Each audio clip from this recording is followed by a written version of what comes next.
సౌందర్య గారి మరణం యాక్సిడెంట్ కాదంట. ఆమె మరణానికి ఆంధ్ర సూపర్ స్టార్ మోహన్ బాబుకి సంబంధం ఉందంట. ఒక గొడవలో గర్భవతి అయిన నటిని చంపేశారని ఆరోపణలు వస్తున్నాయి. ఇప్పుడే 22 సంవత్సరాల తర్వాత చిట్టిమల్లు అనే వ్యక్తి కంప్లైంట్ ఇచ్చాడు. కేసు రిజిస్టర్ అయింది. ఈ వార్త సౌత్ ఇండియా మొత్తం షేక్ చేసింది. సౌందర్య గారు 22 సంవత్సరాల క్రితం చనిపోయారు. ఆమె అప్పట్లో టాప్ హీరోయిన్. అయితే అది యాక్సిడెంటా లేదా ప్లాన్డ్ మర్డరా? కంప్లైంట్ లో మోహన్ బాబు గారి పేరుంది. ఆయన ఆంధ్రాలో పెద్ద సూపర్ స్టార్. నిజంగా ఆయనే చేశారా? ఈ వీడియోలో మొత్తం తెలుసుకుందాం. వీడియోలోకి వెళ్లే ముందు ఛానల్ ని సబ్స్క్రైబ్ చేసుకోండి. ప్రపంచంలో జరిగే ట్రెండింగ్ టాపిక్స్ అన్ని 5 నిమిషాల్లో మీ ముందుకు తీసుకొస్తా ప్రతిరోజు. ఇప్పుడే సబ్స్క్రైబ్ చేసుకొని మన ఫ్యామిలీలో జాయిన్ అవ్వండి. ఇప్పుడు సౌందర్య గారికి ఏం జరిగిందో తెలుసుకుందాం. మీలో కొంతమందికి ఆమె గురించి తెలియకపోవచ్చు, ముఖ్యంగా జెన్జీ వాళ్ళకి. ఈ రోజు పాన్ ఇండియా హీరోయిన్ ఎవరంటే చాలా మంది రష్మిక మందన పేరు చెప్తారు. కానీ ఒక 20-30 ఏళ్ల సంవత్సరాల క్రితం లెజెండ్స్ తో యాక్ట్ చేసిన స్టార్ సౌందర్య గారు. ఆమె రజనీకాంత్ గారితో పడయప్ప, అరుణాచలం సినిమాల్లో నటించారు. కమల్ హాసన్ గారితో కాదలా కాదలా సినిమాలో నటించారు. అండ్ అమితాబ్ బచ్చన్ గారితో కూడా సూర్యవంశం సినిమాలో నటించారు. అలాగే నాగార్జున, చిరంజీవి, వెంకటేష్ గారితో కూడా చాలా సినిమాల్లో నటించారు. ఆమె చాలా పెద్ద పెద్ద సినిమాలు చేశారు. సినిమా బ్యాక్గ్రౌండ్ ఉన్నా కూడా తనకంటూ ఒక గుర్తింపు తెచ్చుకున్నారు. సౌందర్య గారు సినిమాలో ఉంటే అది అందరూ చూడాల్సిన సినిమా లాగే ఉంటది. చాలా మంది హీరోయిన్లు గ్లామర్ మీద ఆధారపడతారు, కానీ సౌందర్య గారు టాలెంట్ తో నిలబడ్డారు.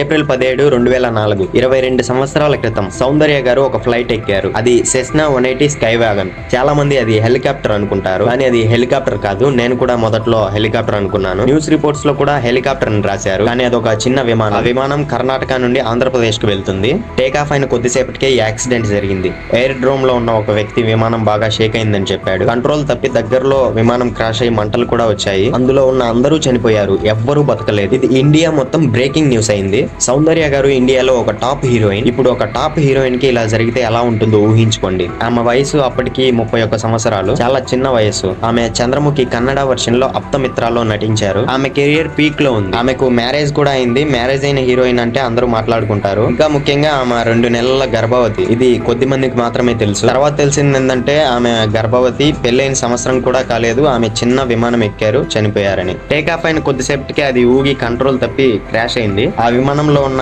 ఎవరు బతకలేదు. అఫీషియల్ రిపోర్ట్స్ లో ఇంజిన్ ఫెయిల్యూర్ వల్ల ఇలా జరిగిందని చెప్పారు. 31 ఏళ్లకే ఆమె రైజింగ్ స్టార్. చాలా రాష్ట్రాల్లో సెన్సేషన్ గా మారిపోయింది. ఆమె సౌత్ ఇండియన్ సినిమాని వెళ్ళారు. పాన్ ఇండియా అనే పదం రాకముందే. యంగ్ టాలెంటెడ్ హీరోయిన్ అప్పట్లో. పెళ్ళైన ఆమె 31 ఏళ్లకే చనిపోయారు. ఆమె మరణం చాలా రూమర్స్ కి దారి తీసింది. దాదాపు 500 రోజులుగా చిట్టిమల్లు అనే వ్యక్తి నిరసన చేస్తున్నాడు. ఇప్పటికే 490 రోజులు దాటిపోయాయి. అతను ఆకులు, నీళ్లు మాత్రమే తాగుతూ బతుకుతున్నాడు.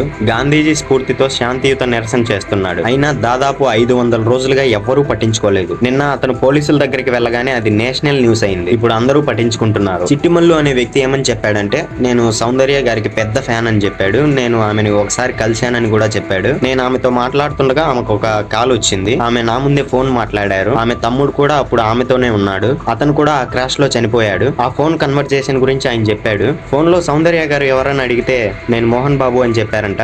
ఆయన ఆమెను 6 ఎకరాల భూమి అడిగారంట. జల్పల్లిలో ఆమె కుటుంబానికి ఆ భూమి ఉంది. ఆయనకు ఆ భూమి కావాలి, కానీ వాళ్ళు ఇవ్వడానికి ఒప్పుకోలేదు. అప్పుడు మోహన్ బాబు గారుండి దీనికి మూల్యం చెల్లించుకుంటారు అని హెచ్చరించారంట. చిట్టిమల్లు అనే వ్యక్తి ఆమె కాల్ అయిపోయాక భయపడ్డారని చెప్పాడు. మోహన్ బాబు వాళ్ళ భూమి అడిగారని ఆమె తన తమ్ముడితో చెప్పింది. అది వాళ్ళకి ఇష్టమైన భూమి అని, అందుకే ఇవ్వలేదని చెప్పారు. ఆయన చాలా రోజులుగా అడుగుతున్నారని, కానీ వాళ్ళు ఇవ్వకపోవడంతో ఆయన కోపంగా ఉన్నారని చెప్పారు. ఆయన వేరే దారిలో చూస్తానని, వాళ్ళకి ఎలా బుద్ధి చెప్పాలో తనకు బాగా తెలుసని బెదిరించారంట. చిట్టిమల్లు అనే వ్యక్తి ఇదంతా చూశానని చెప్పాడు. ఇదంతా చూసి నేను అక్కడి నుండి వెళ్లిపోయానని చెప్పాడు చిట్టిమల్లు అనే వ్యక్తి. మోహన్ బాబు గారు ఏదో చేస్తారని నేను అనుకున్నాను అని చెప్పాడు. తర్వాత ఆ యాక్సిడెంట్ జరిగింది. వాళ్ళు ఆ క్రాష్ లో చనిపోయారు. దీనికి కారణం మోహన్ బాబు గారనే చిట్టిమల్లు అనే వ్యక్తి నమ్ముతున్నాడు. సో అతను పోలీసులకు కంప్లైంట్ ఇచ్చాడు. ఇంకా నేను 495 రోజులుగా నిరసన చేస్తున్నాడని కూడా చెప్పాడు. ఈ సమయంలో మోహన్ బాబు గారు ఆపమని నన్ను ఒత్తిడి చేస్తున్నారని చెప్పాడు. వాళ్ళు నన్ను వేధిస్తున్నారు, నాకు ప్రొటెక్షన్ కావాలి, లేకపోతే నన్ను చంపేస్తారని పోలీసులకు కంప్లైంట్ ఇచ్చాడు. సౌందర్య గారి ఫ్యాన్ గారు 22 సంవత్సరాల తర్వాత కూడా నాకు న్యాయం కావాలని చెప్పాడు. నేను చాలా మందికి చెప్పాను, కానీ ఎవరూ నమ్మలేదు. వాళ్ళు నన్ను కొట్టి పారేస్తారు, కానీ నేను విన్నది నాకు తెలుసు.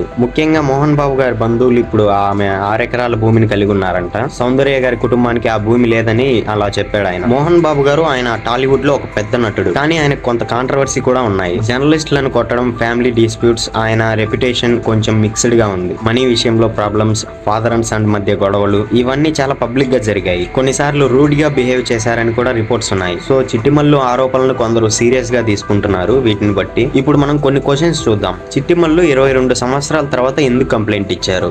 ఆయన సౌందర్య గారిని కలిశానంటున్నారు, కానీ ప్రూఫ్ ఏమీ లేదు. ఫోటో లేదు, వీడియో లేదు. సౌందర్య గారు బీజేపీ ఎలక్షన్ క్యాంపెయిన్ కోసం ఫ్లైట్ ఎక్కారు. సో పొలిటికల్ యాంగిల్ కూడా ఉందని కొందరు అంటున్నారు. సో ఇది ఈగో క్లాషా? సౌందర్య గారి హస్బెండ్ రఘు గారు ఈ ఆరోపణలు రిజెక్ట్ చేశారు. పోలీసులు కూడా యాక్సిడెంట్ అని చెప్పారు. ఇప్పుడు చిట్టిమల్లు కంప్లైంట్ వల్ల చాలా కన్ఫ్యూజన్ పెరిగింది. పోలీస్ వాళ్ళు ఈ కేసుని ఇన్వెస్టిగేషన్ చేసి చాలా క్లారిటీ ఇవ్వాలి. సౌందర్య గారి బ్రదర్ కూడా ఆ క్రాష్ లో చనిపోయారు. రమేష్ కదం అనే పార్టీ మెంబర్ అలాగే పైలట్ జాయ్ ఫిలిప్స్ కూడా చనిపోయారు. ఫ్లైట్ లో 4 మాత్రమే ఉన్నారు, 6 ఉండాల్సింది. సర్వైవర్స్ ఎవరూ లేరు. సో ఎవిడెన్స్ మాత్రమే నమ్మాలి. సెలబ్రిటీస్ మరణం అంటే కాన్స్పిరసీ థియరీస్ కామన్. శ్రీదేవి గారు, జయలలిత గారు, సిల్క్ స్మిత గారు అందరి మరణం గురించి కొన్ని మిస్టరీస్ నెరేటివ్స్ ఉన్నాయి. ఇది జస్ట్ స్పెక్యులేషనా లేదా ఏమైనా నిజంగానే దాచిపెట్టారా? చిట్టిమల్లు అడిగేది అదే. ఈ కేసు ఇప్పుడు హెడ్లైన్స్ లో ఉంది. కొన్ని రోజుల్లో ఇంకా క్లారిటీ రావచ్చు. నేను అప్డేట్స్ ఇస్తాను. మరి ఈ విషయం గురించి మీరేమనుకుంటున్నారో కామెంట్స్ లో చెప్పండి. మీరు ఇంకా ఏమైనా టాపిక్స్ గురించి తెలుసుకోవాలంటే చెప్పండి. మీ పేరెంట్స్ కి, ముఖ్యంగా మీ మదర్స్ కి సౌందర్య గారంటే చాలా ఇష్టం ఉంటుంది. ఈ వీడియో వాళ్ళతో షేర్ చేయండి. ఆమె ఒక ట్రూ ఐకాన్. ఒకవేళ చిట్టిమల్లు ఆరోపణలు నిజమైతే ఆమెకు న్యాయం జరగాలని ప్రతి ఒక్కరూ కోరుకుంటారు. వీడియో ఇన్ఫర్మేటివ్ ఉంటే ఖచ్చితంగా లైక్ చేయండి. నెక్స్ట్ వీడియోలో కలుస్తాం. Until then take care. Bye.